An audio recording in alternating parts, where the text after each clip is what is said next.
palavra de Deus, porque 2 horas de culto é pouco quando nós nos reunimos com o propósito certo, com a liberdade do Espírito. Então nós temos que aproveitar bem o tempo, aleluia, para que possamos receber e dar ao Senhor aquilo que é do Senhor. Gálatas, quanto, pastor? Gálatas capítulo 6.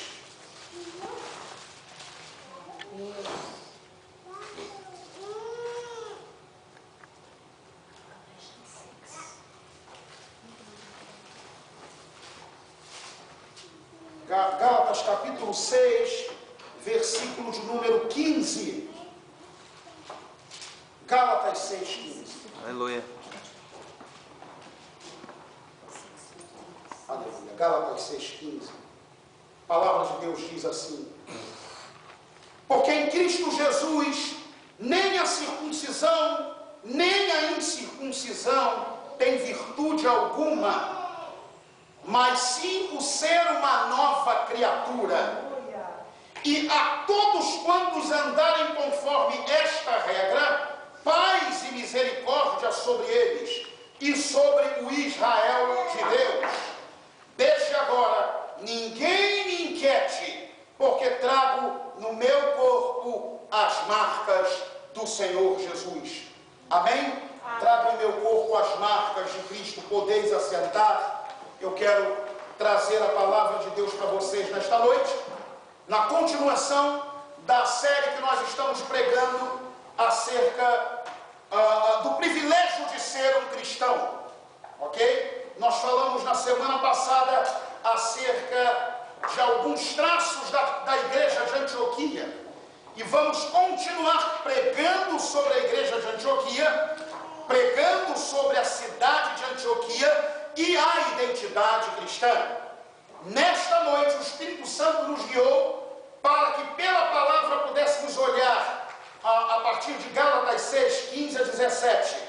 O que é ser cristão a partir de uma marca? O que é ser cristão a partir da marca de Cristo? O que é e como nós podemos desfrutar deste privilégio? Porque nós precisamos de um resgate do cristianismo enquanto sistema. E precisamos que, ou melhor, entendemos que este resgate só poderá acontecer se cristãos genuínos em Deus, se propuserem a viver uma vida cristã autêntica. Sem vida cristã autêntica, nós não poderemos resgatar o cristianismo. Isso não é tarefa de uma igreja, isso não é tarefa de um grupo, não é tarefa de um ministério estabelecer esta linha de resgate, porque esta linha de resgate está diretamente relacionada com o nosso modo de vida. Nosso modo de vida no dia a dia, no nosso trabalho, com a nossa família, nos nossos relacionamentos interpessoais, serão capazes de uma forma potencial, resgatar na mente de cada um com quem nós convivemos aquilo que verdadeiramente o cristianismo é. Nós não estamos falando de resgate a partir da premissa de uma reforma protestante. Nós estamos falando de resgate a partir do testemunho. E para nós entendermos por que Paulo chegou neste nível de dizer, olha, desde agora ninguém me inquiete, porque trago no corpo as marcas de Cristo. Para ele chegar a este nível, para ele chegar a este ponto, nós precisamos entender o que é que estava acontecendo na Galácia. O que é que estava acontecendo com os Gálatas, para que ele terminasse a epístola desta forma.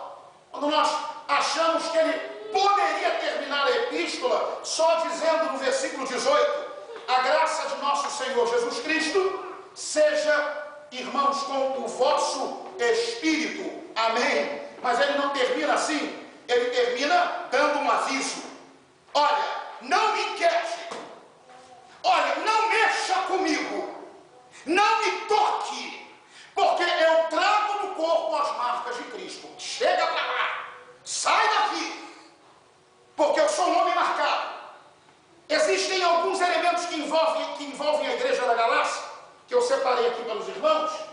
E meu óculos já foi para um lugar que eu já achei aqui. E na hora da unção a gente acaba não sabendo mais para onde vai os óculos. Esta região da Galácia, irmãos, é uma região que era hoje para ser um ponto poderoso do Evangelho de Jesus Cristo. Porque ela faz parte das regiões que envolvem uma das regiões mais importantes da Ásia Menor, no que diz respeito a hoje, a sua expressão geográfica, porque esta região é onde hoje está os arredores da Turquia. E nós sabemos que esta região é uma região potencialmente muçulmana, islâmica.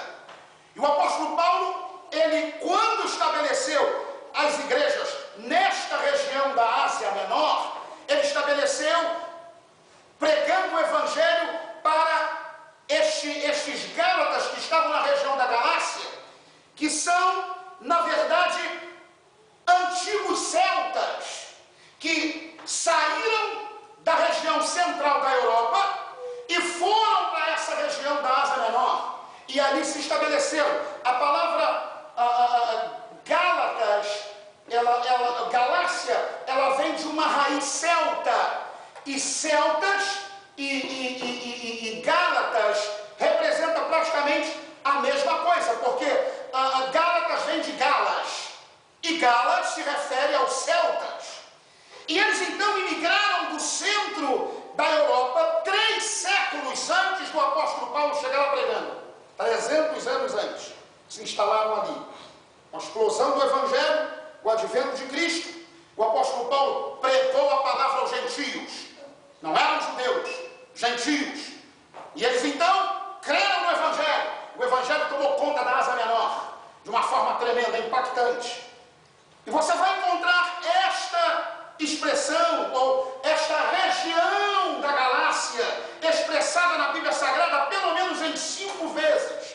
Você vai encontrar em Atos 16, 6, 18, 23, 1 Coríntios 16, 1, 2 Tessalonicenses 4, 10, 1 Pedro 1, 1, são citações desta região, onde o Evangelho impactou de uma forma poderosa.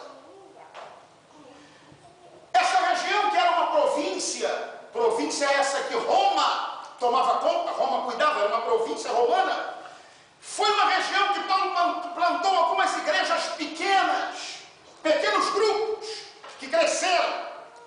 Só que por trás do apóstolo Paulo estava também a infiltração de alguns judeus que iam atrás pregando que era preciso ter uma relação com a lei de Moisés, circuncidar-se, para que esta salvação fosse plena. Então, o trabalho que o apóstolo Paulo vinha fazendo, estes, que no capítulo 2, versículo 4, ele chama de falsos irmãos, estes vinham semeando um evangelho diferente daquele que o apóstolo Paulo vinha pregando. Tanto é que no capítulo 1, no versículo 8, o apóstolo Paulo dá aquela tremenda expressão, dizendo assim: olha, ainda que um anjo do céu desça e vos pregue um evangelho diferente deste evangelho, aí diz o que lá o texto? Que seja anátema. Porque o problema é que Paulo pregava a graça na sua totalidade e os judeus vinham atrás pregando a mescla da graça com a lei. O apóstolo Paulo, então, deixou estas palavras. No capítulo 2, versículo 4, quando ele se refere a esta convivência, ele é enfático em chamar estes irmãos de falsos irmãos. Quando você lê o capítulo 2, versículo 4, ele diz claramente lá que estes irmãos que pregavam uma mensagem diferente eram falsos, não eram nossos irmãos. Isso por causa dos